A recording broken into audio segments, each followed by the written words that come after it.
Welcome, my dear students. In this session, we'll be taking up quant questions from the previous year, 2023, of CMAT examination. But before doing those questions, discussing those questions, let us do some basic analysis of CMAT examination. You can connect with me on Telegram at ADITYAKT, or you can also join the group.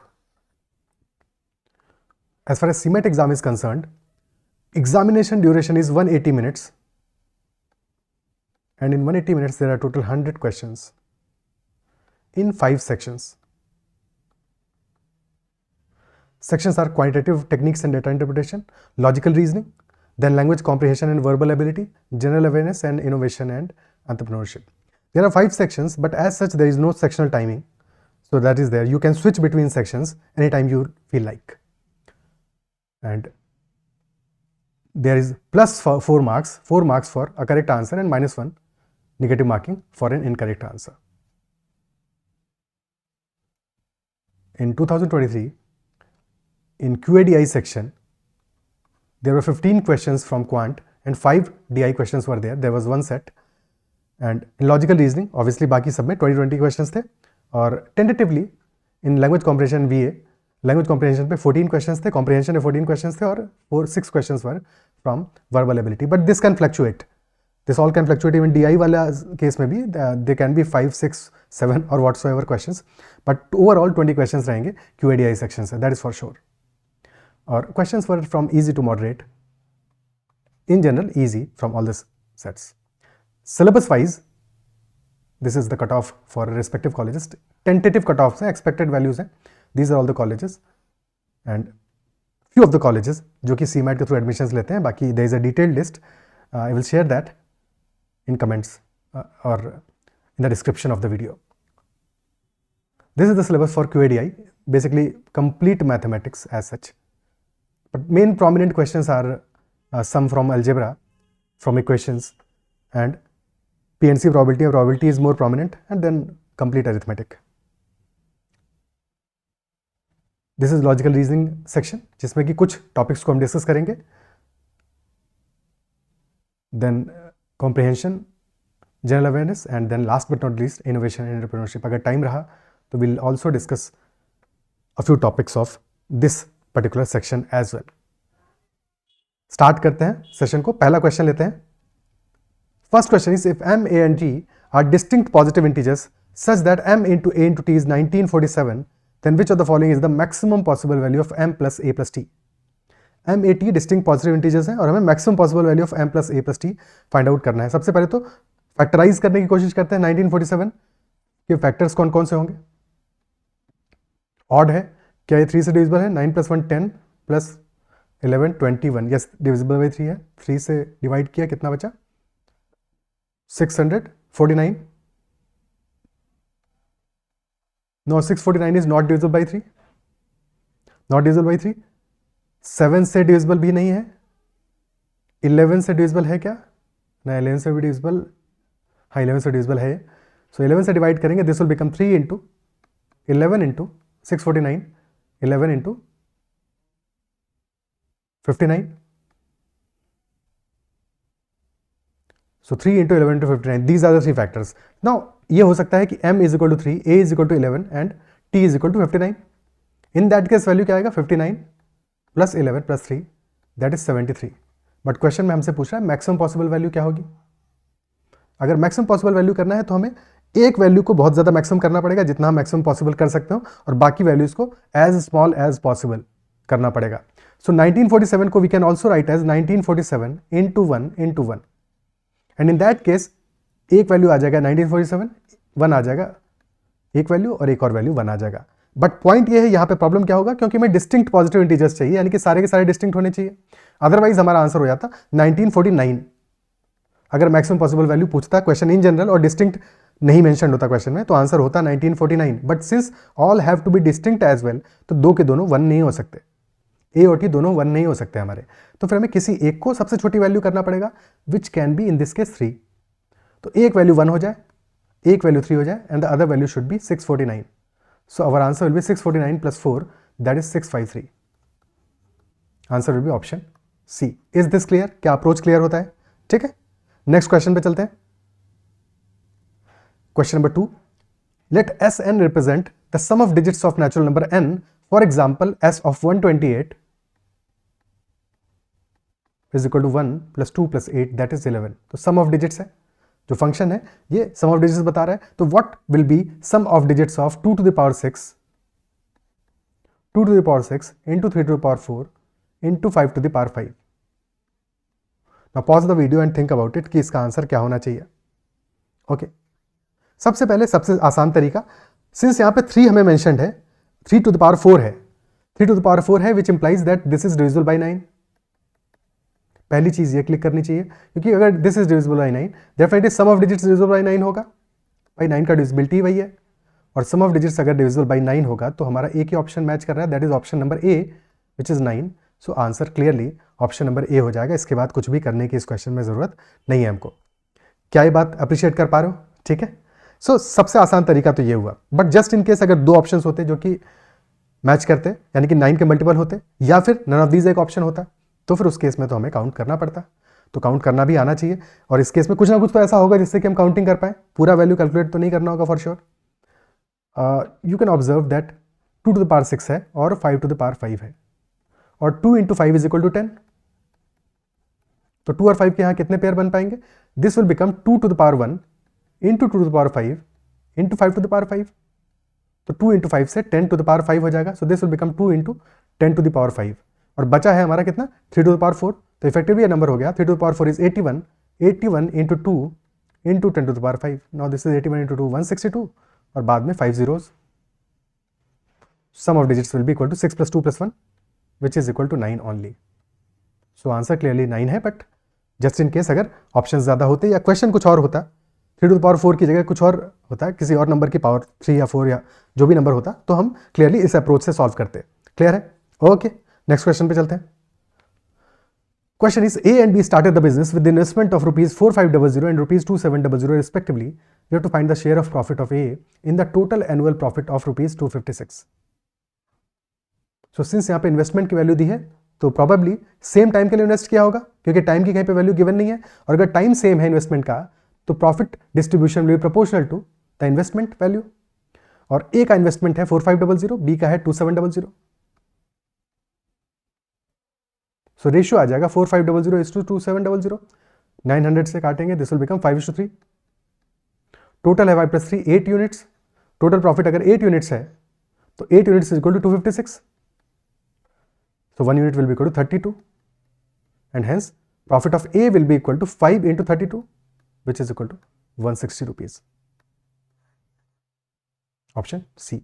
B का profit आ जाएगा 96 rupees, और difference पूछता तो difference 32 into 2 64 rupees होता। Next question देखते हैं। The simple interest accrued on a sum of certain principal in 8 years at the rate of 13% per year is rupees 6500। What would be the compound interest accrued on that principal at the rate of 8% per year in 2 years?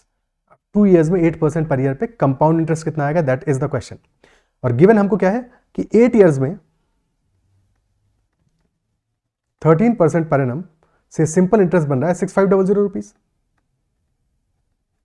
सो अगर per annum 13% interest है, तो 8 years में कितना हो जाएगा? 13% into 8, and that amount is 6500। 13 से काटेंगे, this will become 500। तो 8% of principal is equal to 500 rupees. Principal का 8% is 500 rupees, isn't it so? ठीक है, एक सेकेंड।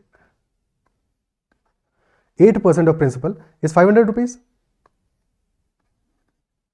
और क्वेश्चन में इसलिए हम इसके आगे सॉल्व नहीं करेंगे, यानी कि प्रिंसिपल निकालने की जरूरत नहीं है, क्योंकि क्वेश्चन हमसे क्या पूछ रहा है? Compound interest accrued on that principal at the rate of 8% only, at the rate of 8% only, isn't it so? और 2 years से पूछ रहा है, तो हमें पता है कि फर्स्ट ईयर में 8% ऑफ प्रिंसिपल कितना है, इंटरेस्ट लगेगा 500 रुपीज का ही।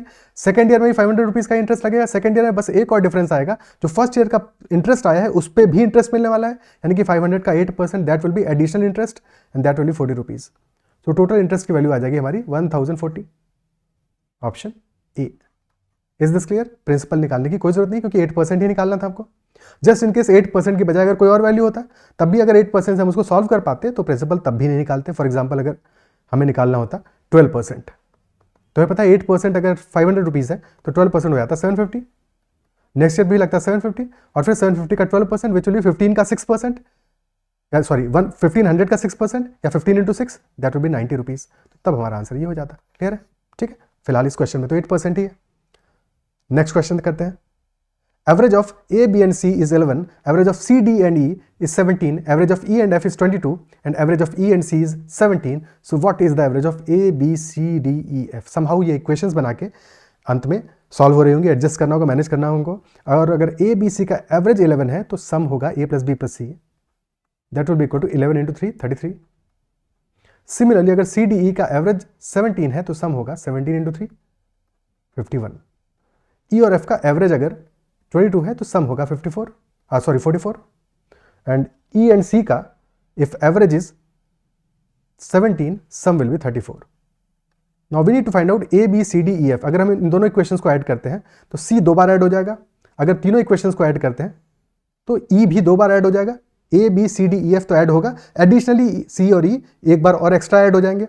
और if we subtract this equation from the sum of first 3 equations then definitely वो जो एक्स्ट्रा ऐड हुए थे वो सब्ट्रैक्ट हो जाएगा, यानी कि first equation plus second equation plus third equation minus fourth equation. So will get sum of all the values A, B, C, D, E, F। ये वैल्यू आ जाएगा 33 प्लस 51 दैट इज 84 और 44 minus 34 84 plus 10 94 is the sum of all these values. हमें बताना है average. 6 values हैं, answer will be 94 divided by 6 which is 47 by 3। 48 by 3 minus 1 है, यानी कि 16 minus 1 by 3, answer will be 15 and 2 by 3 only।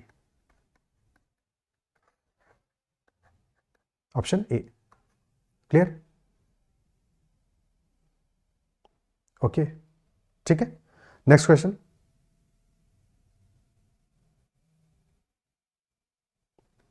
In the following diagram, if the shaded area is 1/2 the area of triangle ABC and angle ABC is right angle, ABC is angle ABC is right angle, then what is the length of line segment AD? Line segment AD की length हमसे पूछ रहा है and it is given that this angle is 90 degree। ठीक है, तो AD क्या है? If you observe in this small triangle, triangle ABD, AD is hypotenuse, तो AD square will be equal to AB square plus BD square, that will be X square plus Y square, and in this large triangle ABC, AC is hypotenuse, तो triangle ABC में W square will be equal to X square plus Y plus Z का whole square. ठीक है, but question हमसे और additional information दे रहा है that shaded area यानी कि triangle ABD is 1/2 the area of triangle ABC। If shaded area is 1/2 the triangle ABC then think about it, दोनों के केसेस में बेस तो सेम है, इजंट इट सो? तो हाइट में फर्क होगा, यानी कि अगर शेडेड एरिया का हाइट एरिया हाफ है तो that implies that BD should be equal to 1/2 of BC, तभी तो एरिया हाफ होगा। और अगर BD 1/2 ऑफ BC है यानी कि y is equal to 1/2 of y plus z, या फिर effectively y is equal to z। भाई लिखोगे y is equal to 1/2 of y plus z, फिर y is equal to z आ जाएगा यहां से। क्लियर है?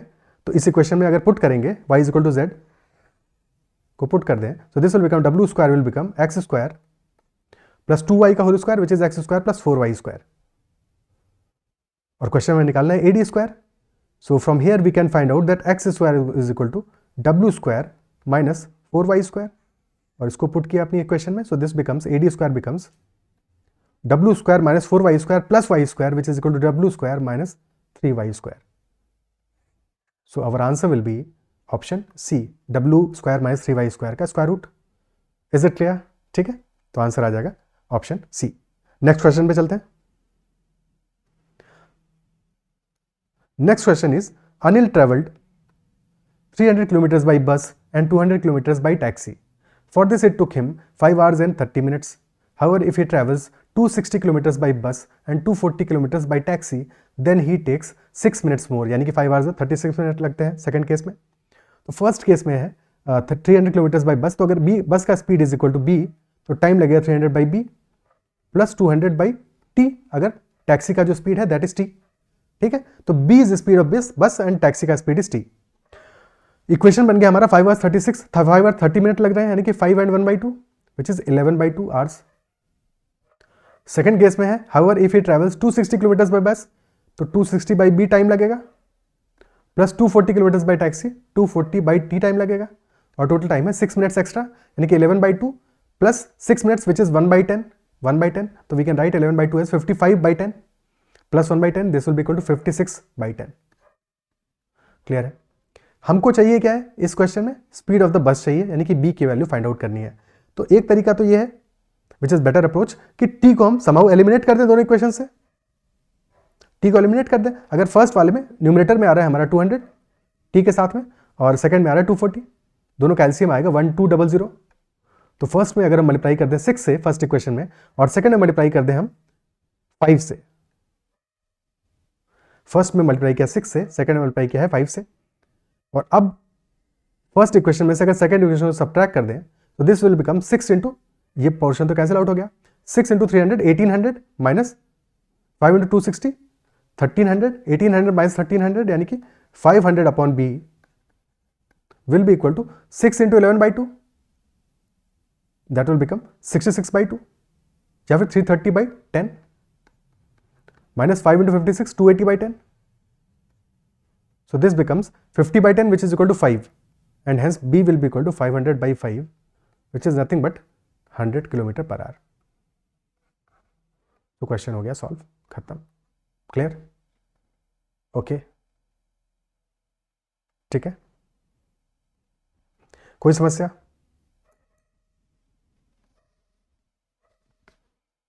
क्लियर है? नेक्स्ट क्वेश्चन पे चलते हैं।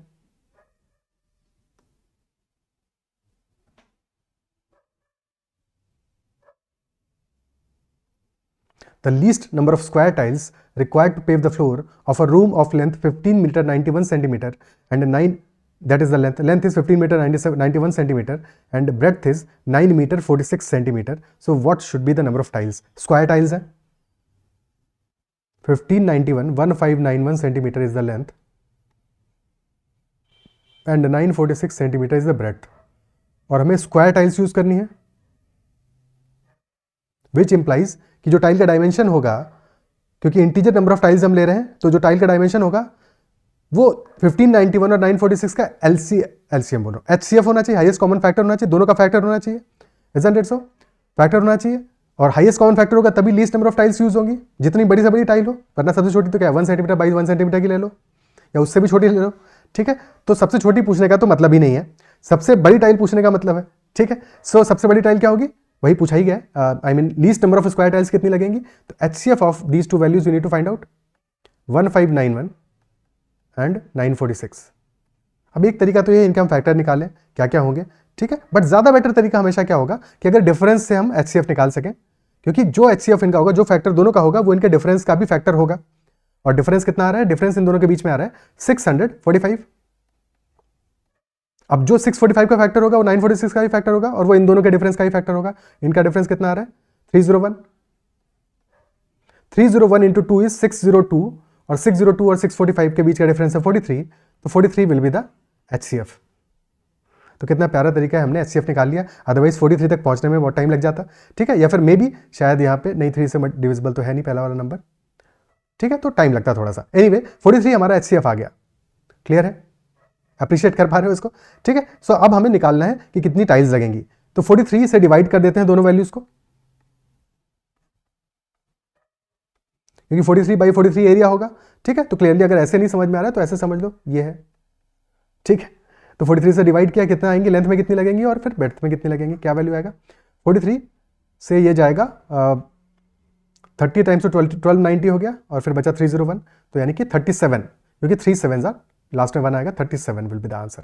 क्लियर है? तो कैसे डिवाइड किया, पहले किया 43 इंटू, ध्यान से समझना, 43 इंटू 30 इज 1290, फिर बचा 301, अब 3 से मल्टीप्लाई कर रहे हो और लास्ट में आने वाला यूनिट डिजिट में 1, तो यानी कि 7 टाइम्स होगा, 3 इंटू 7 21, क्योंकि इंटीजर में वैल्यू आना है, एचसीएफ है, इजंट इट सो? क्लियर है? ठीक है, तो डेफिनेटली ये 37 होगी वैल्यू।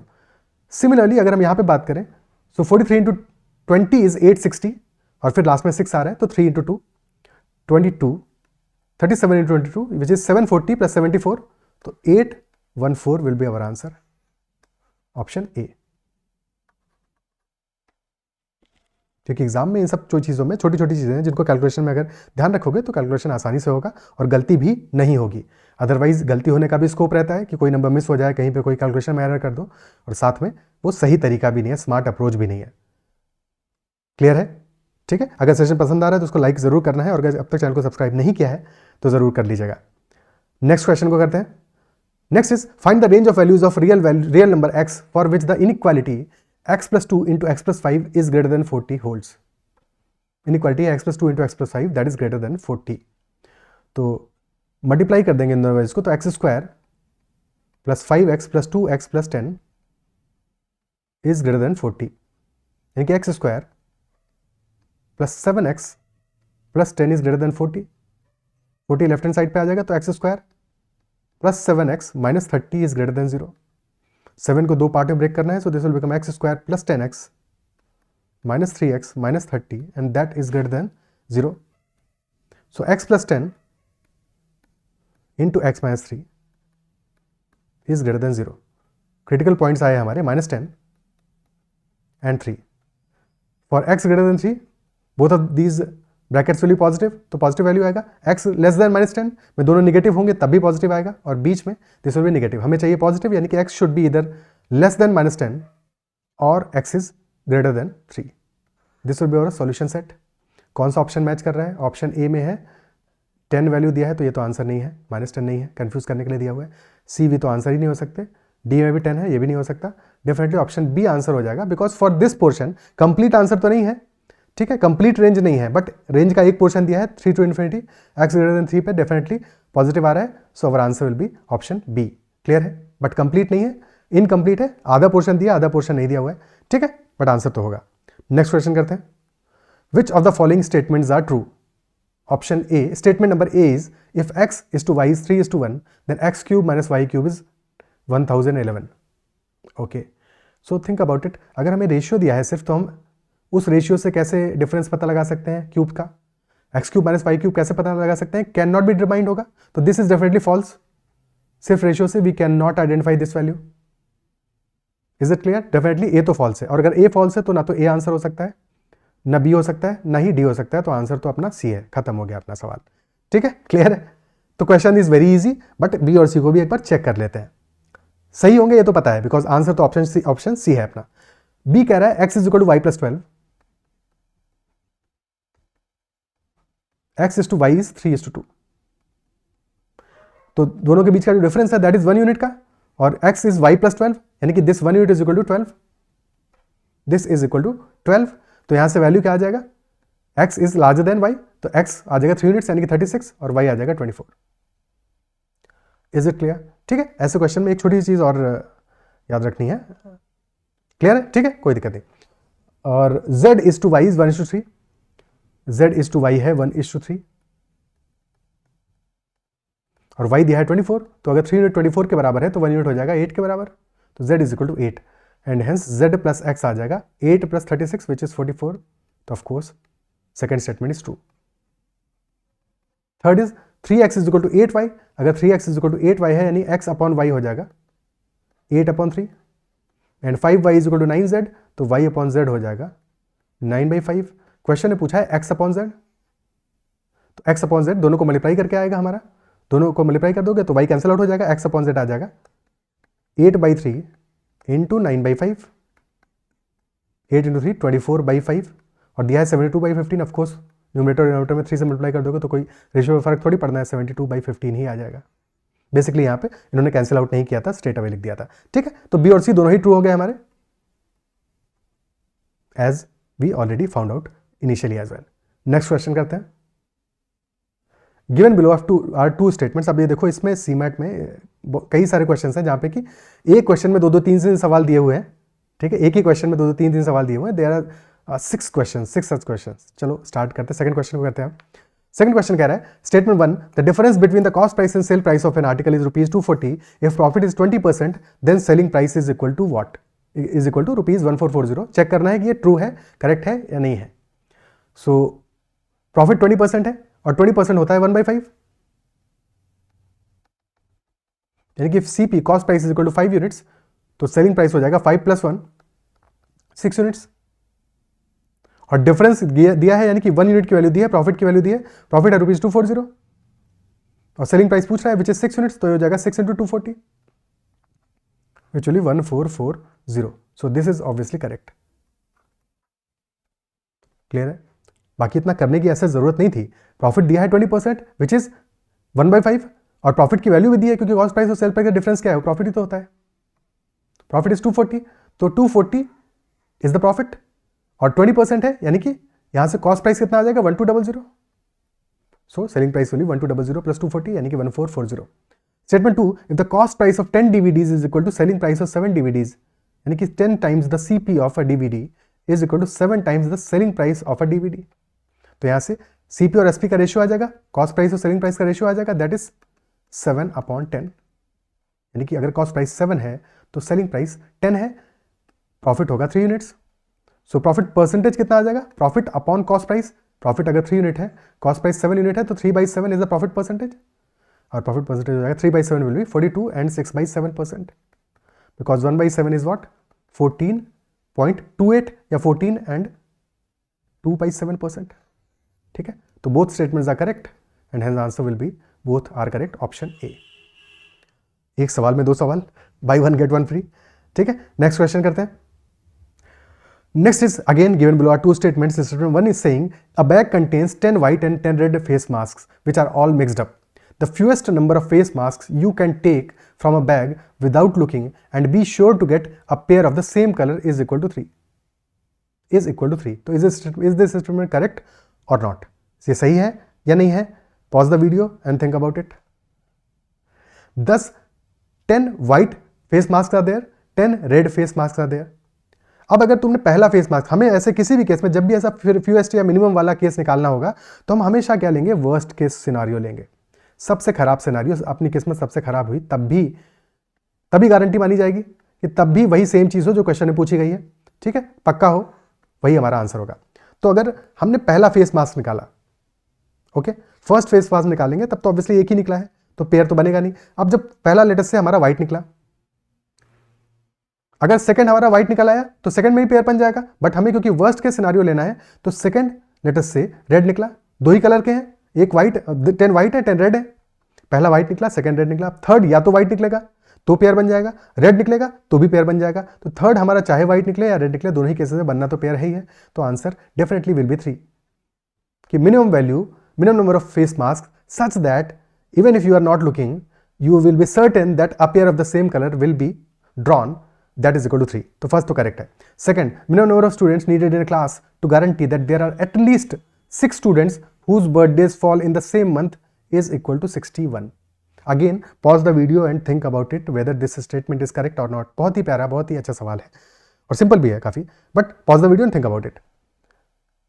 टोटल देखो क्लास में कितने स्टूडेंट हैं ये हमें नहीं गिवन है, मिनिमम निकालना है, minimum such that at least 6 students birthdays fall in the same month. Okay, so let us से क्लास में 12 स्टूडेंट है हमारे, क्योंकि 12 मंथ होते हैं इसलिए हमने 12 स्टूडेंट लिए। अगर क्लास में 12 स्टूडेंट्स हैं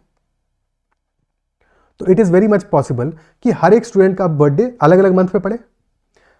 पहले स्टूडेंट का बर्थडे जनवरी में है, सेकंड का फरवरी में है, थर्ड का मार्च में है, फोर्थ का अप्रैल में है एंड सो ऑन, 12th का दिसंबर में है। तो 12 स्टूडेंट्स सबका डिफरेंट मंथ में हो तो one in each month possible है। ठीक है, वर्स्ट के सिनारियो। 24 स्टूडेंट्स हुए तो वर्स्ट के सिनारियो में 2 इन ईच मंथ होंगे, हर मंथ में 2 स्टूडेंट्स का बर्थडे होगा। सिमिलरली अगर हम बात करें 60 स्टूडेंट्स होंगे क्लास में, तब भी क्या है 5 इन ईच मंथ। वर्स्ट के सिनारियो में हो सकता है कि हर एक मंथ में 5-5 स्टूडेंट हो, इजंट इट सो? 60 तक तो ये पॉसिबल है। अब जैसे ही तुम 61st स्टूडेंट को लोगे तो किसी ना किसी मंथ में जाके तो 6 हो जाएंगे। कोई एक मंथ तो ऐसा जरूर होगा जिसमें कि there will be 6 students with their birthdays, minimum एक से ज्यादा भी हो सकता है, बट क्योंकि वर्स्ट के सिनारियो की बात करें तो there will be exactly 1 month जहां पे कि 6 स्टूडेंट होंगे। So our answer will definitely be that minimum number of students will be 61 such that at least 6 students have a birthday in the same month. So this statement is also correct. Both are correct. Option A will be the answer. Clear? Okay. Next question. Statement 1 is saying 243 to the power 0.16 into 9 to the power 0.1 is equal to 0.3. क्या ये statement correct है? Think about it. क्या ये statement correct है? क्या ये statement correct हो सकता है? बिना पेन पेपर उठाए थिंक अबाउट इट. क्या ये स्टेटमेंट करेक्ट हो सकता है? पेन पेपर उठा के कैलकुलेट कर लोगे, सॉल्व कर लोगे, तब तो आ जाएगा. देखो 0.3 हमारा क्या है? 0.3 है 3/10 और लेफ्ट हैंड साइड में सारी की सारी पावर्स 3 की हैं.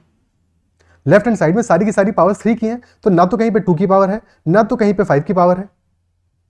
तो डिवाइड बाई 10 कैसे आएगा? क्या आना पॉसिबल है? Is it even possible? Not possible. हो ही नहीं सकता. 3 की पावर से आप 2 और 5 की पावर्स निकाल लो, क्योंकि 2 और 5 भी प्राइम नंबर है, 3 भी प्राइम नंबर है, तो स्टेटमेंट 1 डेफिनेटली इनकरेक्ट है. बिना पेन पेपर उठाए we can say for sure. Okay, चाहे कितना भी कॉम्प्लेक्स वैल्यूज दी होती, बट अगर हमें 3 के अलावा किसी भी और नंबर की पावर दी है तो ये स्टेटमेंट करेक्ट नहीं हो सकता, क्योंकि लेफ्ट हैंड साइड पे हमें सारी पावर्स 3 की दी हुई है. क्या इस बात को समझ पा रहे हो, अप्रिशिएट कर पा रहे हो? ठीक है, this is very simple and fundamental in terms of number system. Clear है? अब एक्चुअल में सॉल्व करके देखते हैं कि यहाँ पे वैल्यू आएगी क्या. अगर हमें सॉल्व करना होता तो ये वैल्यू क्या आती? 243 is 3 to the power 5, 3 to the power 4 is 81, 3 to the power 5 is 243, 3 to the power 5 to the power 0.16 into 9 is 3 का square, 3 square to the power 0.2. So this will become 3 to the power 5 into 0.16, which is 0.80 plus 2 into 0.1 था, 0.1 था, plus 0.20. So this becomes 3 to the power 0.80 plus 0.20, which is 3 to the power 1, and hence this should be equal to 3. 3 होना चाहिए, 0.3 नहीं होना चाहिए. तो first statement तो पक्का रॉन्ग है ही, हमने पहले ही देख लिया था. 3.105 into 10 to the power p है, और फिर ये दो वैल्यूज दी हैं, इनको ऐड करना पड़ेगा. इनको ऐड करना पड़ेगा. पहले वाले में आफ्टर डेसिमल दे रहा है 5 डिजिट्स, ध्यान से करना है, और सेकंड वाले में आफ्टर डेसिमल दे रहा है 6 डिजिट्स. तो पहले वाले में भी हमें 6 डिजिट लिखनी चाहिए, तभी हमें ऐड करते समय गलती नहीं होगी हमसे. तो दिस विल बी 002390 और सेकंड वैल्यू है 000715. अब ऐड करते हैं. 5 + 0 is 5, 9 + 1 is 10, 0 लिखा, 1 कैरी हो गया. नाउ 7 + 3 10 + 1 11, 11 का 1 आ गया, 1 बचा. दिस इज 003105 और एक डेसिमल आएगा यहाँ पे. तो clearly this number is what? This number is what? 3.105 के टर्म्स में लिखना है. This is 0.003. ठीक है, तो ये हमारा डेसिमल कितने में आ रहा है? 3.105 में, 3 डिजिट्स के बाद में आ रहा है. So we can write this as 3.105 into 10 to the power -3, जो कि डेसिमल को हमें आगे शिफ्ट करना है. Is that it? So right word shift करना है. This will B 3.105 into 10 to the power -3, या फिर इफेक्टिवली क्या है? This is 3.105 divided by 10 to the power 3 या डिवाइडेड बाई 1000, वही तो है. तभी तो डेसिमल हमारा 3 प्लेस लेफ्ट में शिफ्ट हो गया जैसे डिवाइड किया हमने. क्लियर है? तो डेफिनेटली यहाँ पे p इज इक्वल टू कितना आ रहा है? -3 आ रहा है. p इज इक्वल टू -3 आ रहा है. तो सेकंड स्टेटमेंट तो करेक्ट है अपना. सेकंड वाला करेक्ट है. ऑप्शन कौन सा आंसर होगा? Statement 1 is incorrect but 2 is correct. D will be the answer. Clear है? ओके, नेक्स्ट क्वेश्चन पे चलते हैं. Next question is if the roots of the quadratic equation are 2 and 3, then the equation is x² - 5x + 6 is equal to 0. Again, think about it, whether this is the correct statement or not. Pause the video, give it a thought, think about it, whether पहला वाला statement correct होगा या नहीं होगा. अच्छा, what we know कि अगर x² - 5x + 6 को फैक्टराइज करें तो क्या आएगा? This is x - 2 into x - 3 भाई. तो पक्का इसके रूट्स कितने आएंगे? 2 और 3 आने वाले हैं. 2 and 3 are the roots. Isn't it so? तो क्योंकि 2 और 3 रूट्स आ रहे हैं तो स्टेटमेंट तो करेक्ट होना चाहिए. Isn't it so? बट क्या स्टेटमेंट करेक्ट है? If the equation is x² - 5x + 6, then its roots are 2 and 3. Okay, एक और इक्वेशन लेते हैं. लेट अस से हमारी इक्वेशन है 2x² - 10x + 12 is equal to 0. अब रूट्स क्या आएंगे? Now we can write this as 2x - 4 into x - 3 is equal to 0. लिख सकते हैं कि नहीं ऐसे? और अभी भी रूट्स क्या आ रहे हैं? 2 and 3 ओनली. बट इक्वेशन तो डिफरेंट हो गई ना. This equation is 2 multiplied by x² - 5x + 6 और रूट्स अभी भी हमारे क्या है? 2 and 3. सो बेसिकली अगर इक्वेशन हमारी x² - 5x + 6 है तब तो रूट्स 2 and 3 आते हैं. बट अगर रूट्स 2 and 3 हैं तो this is not necessary that equation will be x² - 5x + 6. Equation could be x² - 5x + 6, but certain नहीं है, पक्का नहीं है. तो this statement since starts with roots तो this equation is not correct. ये वन ऑफ द सॉल्यूशंस है, there can be infinitely many solutions, और जनरल सॉल्यूशन होगा हमारा k into x square minus 5x plus 6 is equal to 0 where k is an integer. ठीक है, where k is an integer. अच्छा, 0 नहीं होगा, ठीक है, तो पॉजिटिव इंटीजर हो सकता है, निगेटिव भी हो सकता है इनफैक्ट, ठीक है, बस 0 नहीं हो सकता। ऐसे पॉजिटिव हो या निगेटिव हो चलेगा, 0 नहीं हो सकता। क्लियर है? तो ऐसी कोई भी इक्वेशन जिसमें कि k एक इंटीजर है और x square minus 5x plus 6 में हम मल्टीप्लाई कर रहे हैं, तो definitely the roots will be 2 and 3। In fact k integer ना भी हो, कोई फ्रैक्शन भी होगा तो भी हमारा काम चलेगा, ठीक है, तो भी काम चलेगा, बस 0 नहीं होना चाहिए, क्योंकि 0 होने पे तो पूरी इक्वेशन ही 0 हो जाएगी, फिर मतलब क्या बचा। ओके, सो जनरल स्टेटमेंट हो गया हमारा k into x square minus 5x plus 6 is equal to 0। Second statement है, if the roots of k 4x square plus 3kx plus 9 is equal to 0 are real and distinct, then k should be less than equal to minus 4 और k should be greater than equal to 4। तो क्या ये statement correct है? अभी remove कर देते हैं सारी चीज को। एक सेकेंड।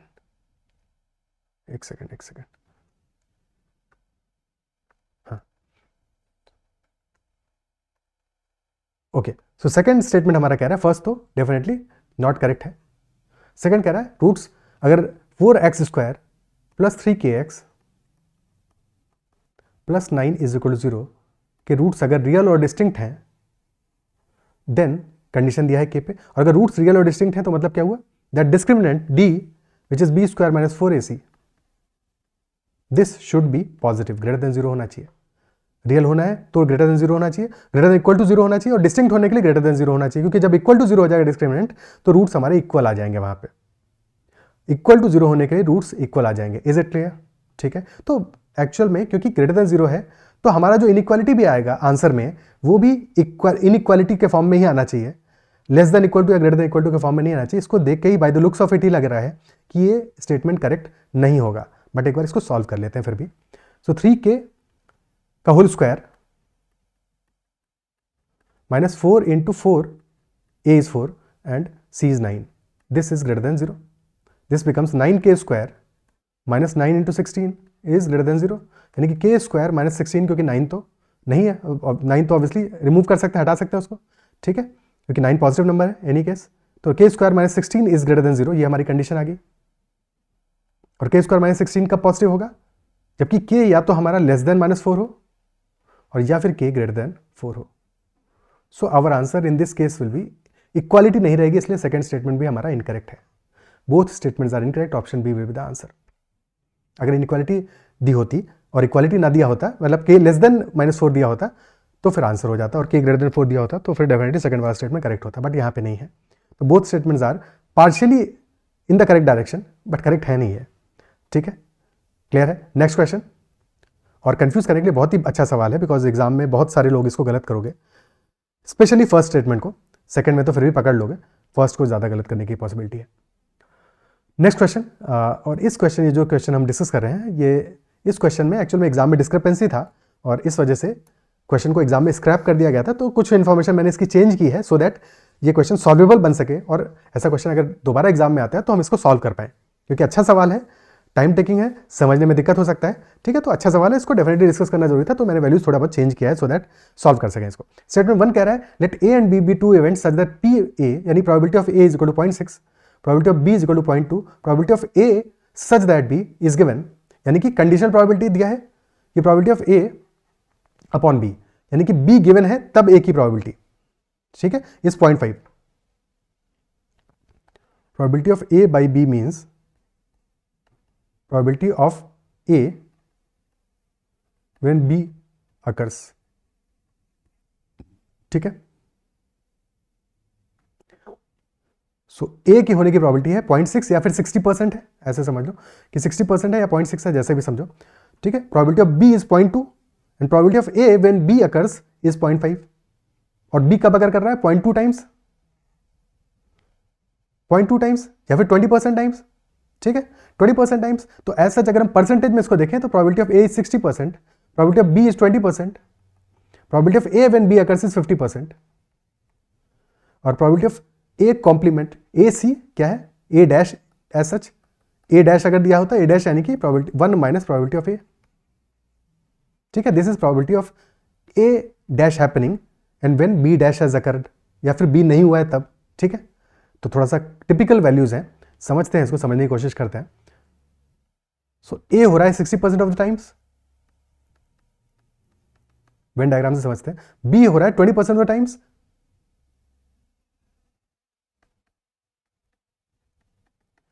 और ए जब बी अकर कर रहा है उसमें से 50% ऑफ टाइम्स ए अकर कर रहा है, isn't it so? Probability of A occurring is 50% when B has already happened. तो अगर बी ऑलरेडी हो चुका है तो हमारा जो सिनारियो है, जो सैंपल स्पेस है, वो तो यही है पूरा का पूरा बी वाला, क्योंकि बी तो हो चुका है, तो पक्का है, ठीक है। और उसके केस में 50% केसेस में ए भी होगा, यानी कि 20% इज टोटल केसेस जबकि बी हो रहा है। परसेंटेज में कंफ्यूजन हो, परसेंटेज को रिमूव कर दो। 60 केसेस में ए हो रहा है, 20 केसेस में बी हो रहा है, और जिन 20 केसेस में बी हो रहा है उनमें से हाफ द केसेस में या 50% केसेस में, यानी कि 20 के 50% केसेस में, यानी कि 10 केसेस में ए भी होगा। This is what is given by probability of A when B occurred, ठीक है। तो यानी कि 10 केसेस ऐसे बच गए जबकि सिर्फ बी हो रहा है, अकेला बी हो रहा है, और 50 केसेस ऐसे बच गए जबकि सिर्फ ए हो रहा है, या 50% केसेस ऐसे हो गए जबकि सिर्फ ए हो रहा है। 10% cases when A and B both are occurring, यानी कि ए इंटरसेक्शन बी, और 10% cases when only B is occurring. क्या ये बात समझ में आती है? ठीक है, क्या इसको समझ पा रहे हो? अब पूरा अगर अब चार्ट ड्रॉ कर लें तो ये 50 + 10 + 10 दिस इज 70%, तो यानी कि 30% केसेस ऐसे बचे जबकि ना तो ए हो रहा है और ना ही बी हो रहा है। Is this clear? ठीक है, जबकि ना तो ए हो रहा है और ना ही बी हो रहा है। अब क्वेश्चन हमसे पूछ रहा है probability of A dash upon B dash. ये मतलब पूछ नहीं रहा है, गिवन है 3/10, तो हमें ये चेक करना है वेदर 3/10 इज करेक्ट और नॉट। ठीक है, बी डैश में कितने केसेस हैं? बी डैश का मतलब ये हुआ कि बी के बाहर के केसेस सारे के सारे, यानी कि ऑल दीज केसेस। और ये केसेस कितने हैं? क्योंकि बी में है 20%, तो ये सारे केसेस आ गए बी डैश वाले, ये है 80%। और उसमें से ए डैश कितना है? जो ए के बाहर वाले, उसमें से ए डैश कितना है? Think about it. इन सारे केसेस में ए डैश कितना है? ए के बाहर के कितने केसेस हैं? भाई ये 50 को रिमूव करोगे, बी के बाहर के कितने हैं? 80% है, ठीक है। बट ये जो 50 है ये भी तो बी डैश का पार्ट है, और हमें ए डैश निकालना है, तो 50 को सब्ट्रैक्ट करेंगे, यानी कि 30% ऐसे केसेस आएंगे जो कि बी डैश का पार्ट होंगे। ठीक है, सिर्फ और सिर्फ ए डैश वाले वो केसेस देखने हैं जो कि बी डैश का पार्ट है, तो there will be only 30% cases, 30/80, 3/8 होगा हमारा इस केस में। Probability of A dash upon B dash, is it clear? तो 3/10 is not correct, statement 1 is not correct. अगर समझने में दिक्कत आ रही है तो कोई बात नहीं, ऐसे 1-2 क्वेश्चंस को हम और डिस्कस करेंगे बाद में डिटेल में, तो ज़्यादा बेटर क्लैरिटी आएगा। बट एक बार समझने की कोशिश जरूर करना अपनी तरफ से जेन्युइन, ठीक है। और फिर भी नहीं समझ में आया तो एक बार फिर से इस क्वेश्चन का सॉल्यूशन देखना, फिर से एक बार समझने की कोशिश करना, खुद से ड्रॉ करके चीज़ों को सिंप्लीफाई करके समझने की कोशिश करना। इसलिए मैंने वेन डायग्राम बना के प्रॉपर्ली इसको समझाने की कोशिश किया। क्लियर है? ठीक है, तो डेफिनेटली फर्स्ट स्टेटमेंट हमारा करेक्ट नहीं है। अब सेकेंड स्टेटमेंट की बात करते हैं।